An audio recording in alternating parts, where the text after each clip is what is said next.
Welcome to your daily cricket show. ICC men टी20 world cup की सारी खबरें आपको मिलेगी हमारे चैनल पे। सबसे पहले हम बात करेंगे जो कल मुकाबला हुआ था इंग्लैंड और पाकिस्तान का पालाखेले इंटरनेशनल स्टेडियम में। इस गेम में पाकिस्तान ने टॉस जीता और उन्होंने बैटिंग करने का निर्णय लिया। हालांकि पाकिस्तान की बॉलिंग अच्छी थी। शाहीन अफरीदी ने 4 विकेट्स लिए। पावर प्ले में भी पाकिस्तान ने काफ़ी दबाव बनाकर रखा था इंग्लैंड के ऊपर, बट नंबर 3 पर जो चेंज इंग्लैंड ने किया है, बहुत ही बेहतरीन तरीके से उन्होंने ये चेंज को डिसाइड किया। नंबर 3 पर आते हैं कप्तान हैरी ब्रूक, और जब कप्तान आए उन्होंने 100 रन्स बनाए इन 51 बॉल्स। इसी के साथ प्लेयर ऑफ द मैच भी हैरी ब्रूक रहे। हैरी ब्रूक के बारे में अगर हम कहें तो world class innings from world class player. इसी के साथ 3 रिकॉर्ड्स इंग्लैंड ने बनाए हैं। सबसे पहला, सेमीफाइनल्स की राह पर पहुंच गए हैं। ये 5वीं बार लगातार है जो इंग्लैंड सेमीफाइनल्स की राह पर पहुंच गया है, और इंग्लैंड के पहले कप्तान हैं हैरी ब्रूक जिन्होंने सेंचुरी बनाई है इस वर्ल्ड कप 2026 में। आगे हम बढ़ेंगे और बात करेंगे जो मुकाबला आज होने वाला है श्रीलंका और न्यूजीलैंड का। जी हाँ, हमें पता है कि जो प्रेमदासा का पिच है वो बहुत ही स्लो है और यहाँ पर बाउंड्री बड़ी है, छक्के लगाना आसान नहीं है। इस पिच पर बहुत ही अच्छे प्लानिंग के साथ और पेशेंस के साथ खेलना होगा। हमारे साथ अब जुड़ेंगे Ashneer Siddiqui, international sports journalist, और Asadullah Khan, international farmer Afghanistan player and coach. Sir, सबसे पहले पाकिस्तान और इंग्लैंड का जो मुकाबला हुआ, पहले भी पाकिस्तान ने कभी नहीं हराया इंग्लैंड को। 3 मैचेस हुए हैं और कल वही हिस्ट्री रिपीट हुई। हैरी ब्रूक की जबरदस्त शानदार प्रदर्शन रहा। कल का जो मैच था ना, वो असल में कप्तान का मैच था। एब्सोल्युटली हैरी ब्रूक का मैच था। 100 रन बनाए और उन्होंने एक मिसाल कायम कर दी कल। हाँ। मैं वापस इंडिया पे आऊंगा कि इंडिया के लिए भी, सूर्य कुमार यादव के लिए भी, कि टीम मुश्किल में हो तो आपको खड़ा होना है, कप्तान को खड़ा होना है, इसमें कोई दो राय नहीं। क्योंकि जिस तरह से इंग्लैंड ने शुरुआत ली थी और शाहीन शाह अफरीदी पुराने कलर में थे, कल उन्होंने धड़ाधड़ विकेट निकाले। इंग्लैंड के तकरीबन 50 पे 4 विकेट गिर चुके थे। पावर प्ले में काफी दबाव आ गया। उसके बाद ब्रूक ने कहा कि वो एक शत्रुघ्न सिन्हा का डायलॉग है ना कि वो बोल देना छन्नू आया था, तो वही ब्रूक ने कहा पाकिस्तानियों को बोल देना ब्रूक आया था कल, है ना। उसमें जो है 50 या कुछ 51 बॉल्स में 100। मेरे ख्याल से बॉस और एम्प्लॉय का मैच भी था। तो पाकिस्तान को उनसे जीत के भी ज़्यादा खुशी नहीं होती है और पाकिस्तान को उनसे हारने में भी ज़्यादा तकलीफ नहीं होती है। तो मैं इसको बॉस और एम्प्लॉय का मैच भी कहूँगा। वो भी खुश हैं, वो भी खुश हैं कि ठीक है बॉस ने हराया। लेकिन मैच को अगर देखा जाए, इंग्लैंड ने बड़ी रिस्पॉन्सिबिलिटी के साथ एक बार फिर कैप्टन ने रिस्पॉन्सिबिलिटी लिया। उस वक्त तक बाहर नहीं आए जब तक मैच बिल्कुल, जब तक मैच क्लियर नहीं किया। क्योंकि पाकिस्तान का जो स्कोर था 164 का, वो कम ज़रूर था T20 के लिहाज से।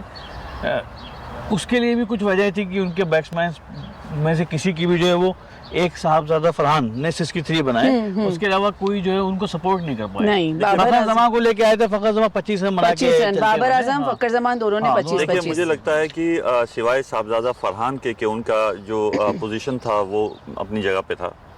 बाकियों को मुझे लगता है कि ऐसे पीछे देख रहे होंगे कि पवेलियन में किसको भेजा जाए नेक्स्ट। जैसे हम टेनिस बॉल में बचपन में खेला करते थे। तो ओपनिंग जाते थे, फिर हम उसके बाद जब वो आउट होता था फिर हम पीछे देखते थे, हाँ किसको भेजे, तुम चले जाओ, तुम चले जाओ। उसको खुद भी नहीं पता होता कि मेरा रोल ये आने वाला है। तो जब बाबर आजम की भी मैंने बैटिंग देखी और बाकी लोग भी जिस तरीके से बैटिंग करते थे, फखर को आपने अगर यूज करना था तो उसको ओपन में चलाना चाहिए था, ओपन लाना चाहिए था, राइट एंड लेफ्ट कॉम्बिनेशन करना चाहिए था। तो मुझे नहीं लगता कि कैसे मैनेज हो रहा है, कैसे जैसे आप बॉलिंग में भी देख लीजिए, शाहीन शाह अफरीदी ने अपना रोल जो उनका होता है, उनका बहुत दिनों के बाद कल शाहीन शाह अफरीदी अपने कलर में दिखे। उनको अपना पता है कि मुझे पहला ओवर करना है, ठीक है। उन्होंने अपना रोल भी निभाया और उनको पता था और उस रोल पे वो कामयाब रहे। लेकिन बाकियों को फिर बॉलिंग में भी पता नहीं था कि किसको क्या करना है, कहाँ पे करना है। पाकिस्तान की प्लानिंग बहुत लैग कर रही थी और उस्मान तारिक को इतना लेट क्यों भेजा? उस्मान को इतना लेट, उस्मान के ओवर ही पूरे नहीं हुए। अच्छा, एक और चीज जो मुझे कल मिसिंग लगी कि उस्मान के साथ अगर कल वो होता, अबरार होता, तो शायद वो अगेन वही बात है कि फंसा लेता। लेकिन कल दिन ब्रूक का था तो कोई फंसने वाला नहीं था। लेकिन एक ये जो मिसिंग कॉम्बिनेशन मुझे ऐसा लगा क्योंकि उस्मान के साथ कोई दूसरा रेगुलर स्पिनर आपके पास नहीं था, सारे ऑलराउंडर ही आपने रख रखे हैं। जी बिल्कुल, हमने वही कहा कि देखिए कोई कॉम्बिनेशन नहीं बन पा रहा टीम का, कोई कॉम्बिनेशन उन्होंने बनाया भी नहीं पिछले साल से। बस जिसको चाहा जहां भेज दिया, जिसको चाहा कुछ करवा लिया। कैप्टन कभी नए बॉल से आ रहा है, कभी बॉल ही नहीं किया, कभी किसने क्या किया। जो बाबर आजम है, कभी उसको बेंच पे बिठाए रखा, पैड किए हुए, भेज ही नहीं रहे। तो ये बहुत ही मुश्किल सूरत हाल है पाकिस्तान टीम के लिए मेरे ख्याल से। शायद मुझे ऐसा लगा बाबर आजम के साथ इस पूरे टूर्नामेंट में पाकिस्तान ज़्यादती कर रहा है, क्योंकि कुछ भी हो एक सबसे सीनियर प्लेयर है वो आपकी टीम का, और देयर वाज अ टाइम जब उसको कंपेयर किया जाता था विराट कोहली के साथ। तो आज ऐसा क्या हो गया कि जो है आपने उसका खेल ख़राब कर दिया है, मुझे ऐसा लग रहा है। देखिए वो तो खुद जो गलतियां कर ही रहा है, टीम मैनेजमेंट को खेल ख़राब करने पे भी तुला हुआ है। देखिए एक तो टीम मैनेजमेंट ने ख़राब किया, दूसरा उनके जो एक्स प्लेयर उनके टीवीज़ में बैठते हैं उनका बड़ा हाथ है बाबर की क्रिकेट को ख़राब करने में। सारी क्रिकेट बाबर की, क्योंकि बाबर को नो डाउट ही वॉज द बेस्ट प्लेयर। वो बहुत अच्छी बारी खेल सकते थे और खेल सकते हैं अगर ट्रस्ट किया जाए, अगर उनको ओनरशिप दिया जाए। देखिए ऐसे प्लेयर को जो बड़ा नाम होता है, बड़ा उनका उनसे लेना भी बड़ा है, तो डेफिनेटली आपको उन पे ट्रस्ट करना पड़ेगा, आपको उनको सपोर्ट करना पड़ेगा। जैसे कि इंडिया के कैप्टन ने अपने प्लेयर्स को सपोर्ट कर रहे हैं, इंग्लैंड की टीम अपने प्लेयर्स को सपोर्ट। देखिए इंग्लैंड की भी अगर आप देखें कोई स्कोर नहीं कर रहा तो उनके कैप्टन ने कुछ चेंज नहीं किया है अभी तक। हाँ, उन्होंने किसी को बुरा भला नहीं कहा। बटलर फेल रहे, हाँ, उन्होंने एक रन बना के शायद आउट हुए। हाँ, उन्होंने पवेलियन में कुछ चेंज नहीं किया है, उन्होंने किसी को बिठाए नहीं रखा कि तुम बैठे ही रहो। देखिए ये होती है प्रोफेशनल क्रिकेट, ये होती है प्रोफेशनल मैनेजमेंट। एक मैनेजमेंट वो है कि बस ठीक है, आप जो वहाँ से ऑर्डर आ रहा है वही खेल। मुझे तो कैप्टन और कोच के पास कोई अथॉरिटी लगती ही नहीं है पाकिस्तान की। सर देखे ना, बट साउथ अफ्रीका भी कितना प्रिपेयर्ड आई थी, प्लान और एग्जीक्यूट किया, इंडिया को उन्होंने डाउन कर दिया, और कल इंग्लैंड ने। ऐसे में सेमीफाइनल्स में अब इंडिया और पाकिस्तान पहुंचेगी नहीं पहुंचेगी, ये भी अभी बड़ा सवाल ये बड़ा सवाल है। एक चीज तो तय हो गई कि पहली टीम जो है वो सेमीफाइनल की, वो इंग्लैंड फिक्स हो। इंग्लैंड तो है सेमीफाइनल्स में पहुंच गई है, और ये पांचवी बार है दोनों बड़े मैच जीते उसने, मतलब पाकिस्तान से, श्रीलंका से, है ना। और अगेन कल ब्रुक ने ये भी बना दिया, एक मिसाल बना दी है खासकर सूर्य कुमार यादव के लिए, कि ब्रुक के भी जो है इंग्लैंड के भी कल पहला विकेट गिरा 1-0 पे, दूसरा 17 पे, तीसरा 35 पे। तो 35 पे 3 विकेट गिर चुके थे, 60 रन पे 4 विकेट थे उनके, लेकिन कप्तान ने फिर कप्तानी वाली पारी खेली, स्कोर तक पहुंचाया। ये नहीं कि वो उसी सीक्वेंस में जो है वो भी देखिए अपना विकेट देके चले। उन्होंने कोशिश किया। देखो सबका रोल होता है, ऐसा नहीं है कि कंफर्म वो स्कोर करेगा। टीम में एक प्लेयर स्कोर करता है, बाकी सपोर्टिंग रोल्स होते हैं। जैक ने सपोर्ट एग्जैक्टली, जैक ने बहुत अच्छा सपोर्ट किया। वो सपोर्ट कर सकते हैं। शुरू में आप एग्रेशन दिखा सकते हैं, ठीक है, विकेट्स कोलैप हो गया तो जो मिडिल ऑर्डर है वो उसको संभालता है, किसी हद तक लेके जाता है। लेकिन जब एंड पे पावर प्ले आता है, जब पावर हिटर्स आते हैं, वो अपना रोल प्ले करके वो स्कोर को सही जगह पे खड़ा कर देते हैं। लेकिन यहाँ पे थोड़ा सा मैं कहता हूँ कि शुरू में भी 7 से 8 रन कम बने, सर्कल में भी 7 से 8-10 रन, और 10 रन आखिर में भी कम बने। पाकिस्तान का स्कोर मतलब 180 होना चाहिए। 15 रन इस विकेट पे कम बने, जो कि इनकी जीत का सबब बन सकते थे। जो कि देखिए इंडिया का अगर आप मैच देखा जाए तो उन्होंने आखिरी ओवर में जो 20 रन खाए थे, मैंने पहले भी कहा था कि वो प्रेशर गेम था। हार्दिक पांड्या के ओवर में जो आए थे, वो प्रेशर था। अगर ये प्रेशर यहाँ पे क्रिएट कर देते इंग्लैंड के अगेंस्ट तो डिफरेंट होता, कि अगर 180 होता तो माइंडसेट भी इंग्लैंड की टीम का डिफरेंट हो जाता, उनका शॉट सिलेक्शन पे फर्क आता, उनसे मिस शॉट्स लगते, तो डेफिनेटली इनका पल्ला भारी रहता। लेकिन पिछले मैच में, इंडिया साउथ अफ्रीका के मैच में, जैसे मिलर ने एक मिसाल बनाई, या इस मैच में जो है वो ब्रुक ने मिसाल बनाई, कि इंडिया के, अगर हम इंडिया के पर्सपेक्टिव में बात करें तो अगर शुरू के 2 विकेट निकल भी जाते हैं या 3 विकेट निकल भी जाते हैं, तो नंबर 4, 5, 6 से हमें उम्मीद करते हैं कि वो लंबा खेलेंगे। Exactly. वो उसी सीक्वेंस में तू चल मैं आया वाली पारी खेलने, इस वजह से जो है टीम को नुकसान उठाना पड़ा। तो यहाँ पे सूर्य कुमार यादव का रोल बहुत अहम है, क्योंकि सूर्य कुमार यादव ही वहाँ पे आ रहे हैं, वो खेल सकते हैं। अगर ओपनर्स या पहला विकेट और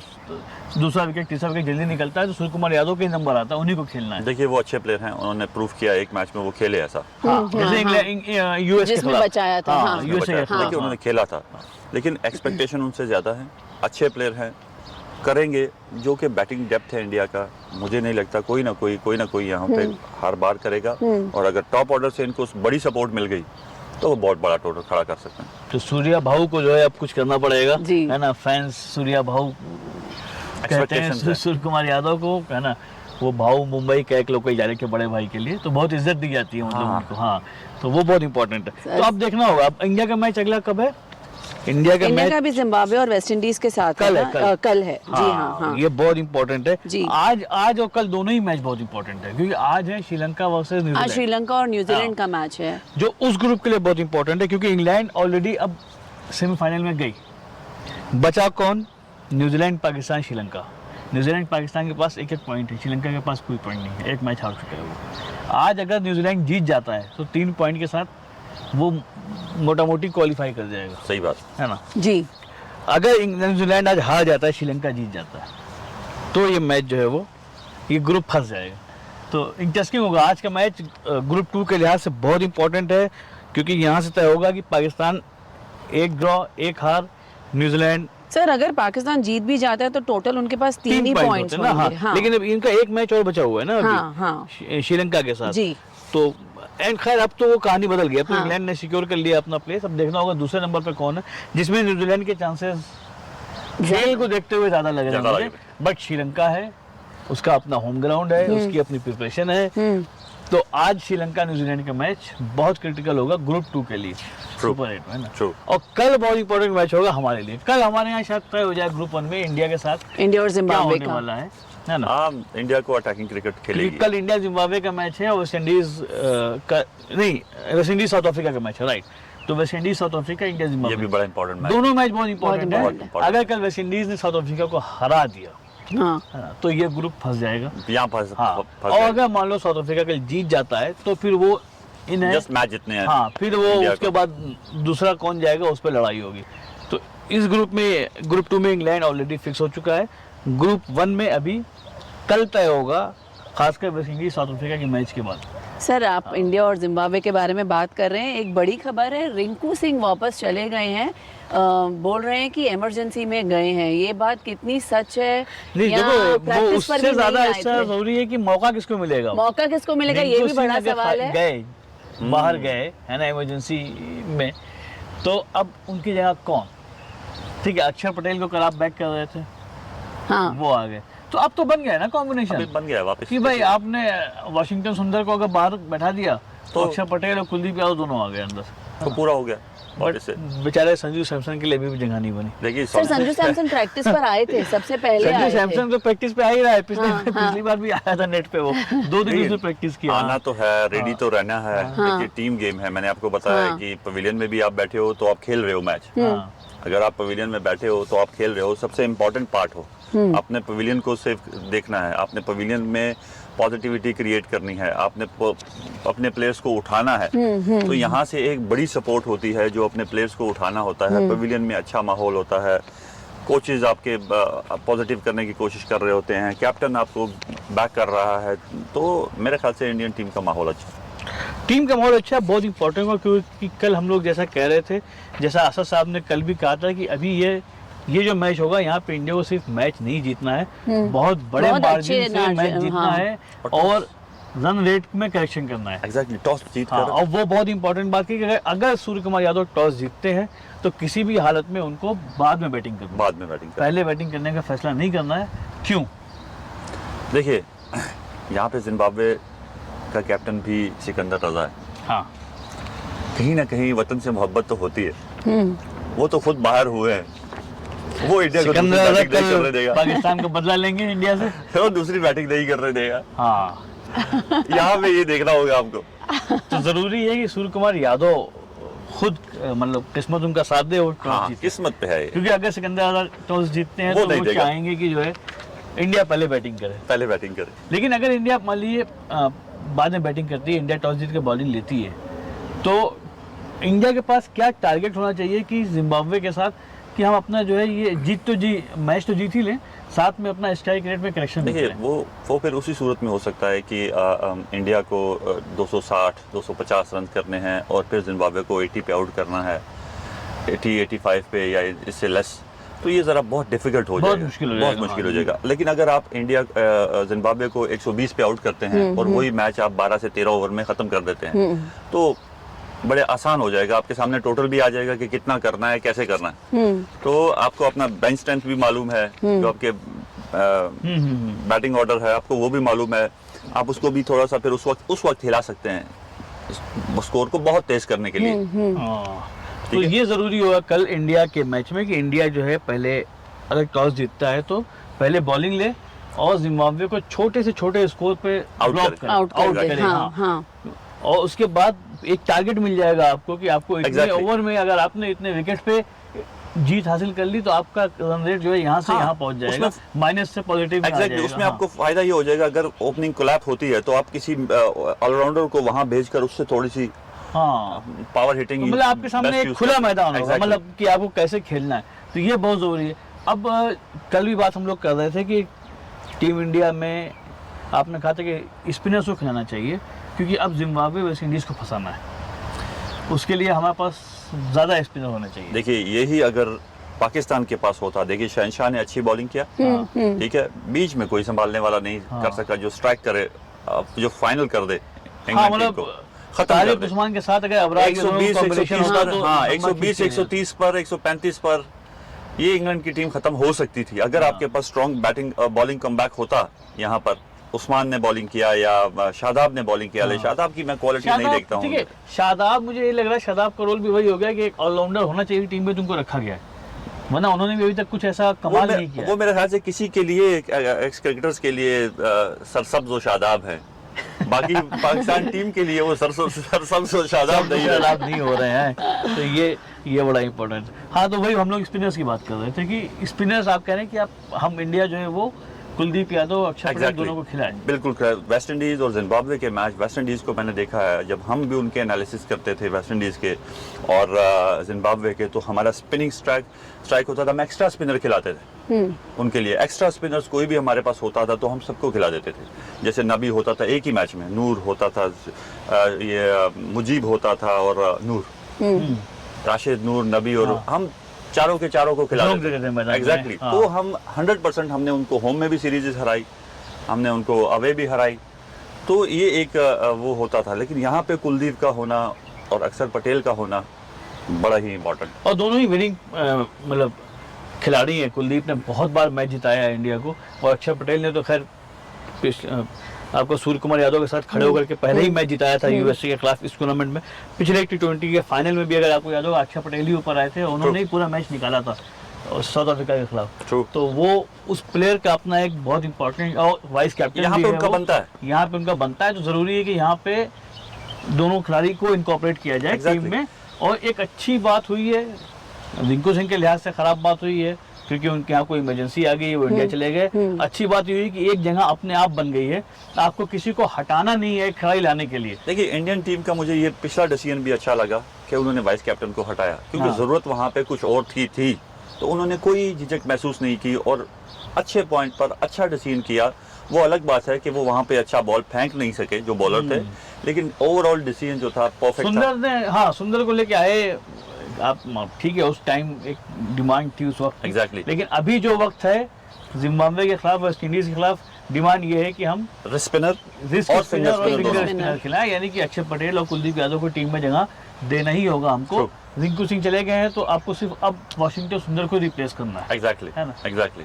बैटिंग एज यूजुअल रहेगी, जैसा आप कह रहे हैं कि देखिए उसको हिलाने की कोई गुंजाइश नहीं है, चाहे वो हम खुद- पहले से ही बोलते खुद वो हैं। हिले ना, रन ना बनाए, लेकिन उनको हिलाना नहीं है। क्योंकि यही उनका जगह है।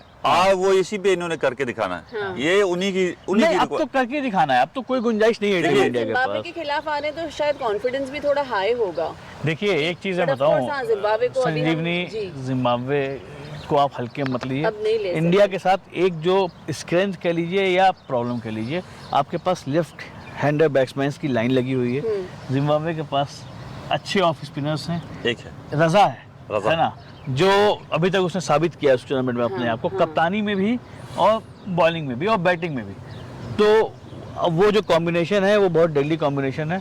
सर विनिंग प्रोबेबिलिटी क्या होगी? लेकिन यहाँ पे मुझे सिकंदर रजा का कैप्टनसी का और वतन का पता चलेगा कि वो टॉस जीता है। हाँ, तो क्या होगा? करता ये भी क्या है देखना होगा, वो टॉस बहुत जीत के interesting सिकंदर, होगा। अगर सिकंदर रजा टॉस जीतते हैं और वो इंडिया से कहते हैं पहले आके बैटिंग करो, हाँ, है ना, हाँ। तो असद साहब का ये कहना है कि वो कहीं ना कहीं पाकिस्तान को सपोर्ट करने जा रहे हैं इंडिया को फंसाने जा रहे हैं इसके टूर्नामेंट में। तो वही बात हो गई कि पाकिस्तान तो बाहर हो गई है, किसी तरह से इंडिया को भी बाहर कर दो, मतलब हम तो डूबेंगे सनम, तुम्हें भी ले डूबेंगे। तुम्हें भी ले डूबेंगे। सर बट विनिंग प्रोबेबिलिटी आज के गेम में क्या लग रहा है? सॉरी, इंडिया वर्सेस जिम्बाब्वे में। ठीक है, विनिंग प्रोबेबिलिटी इंडिया की ज़्यादा स्ट्रॉन्ग है।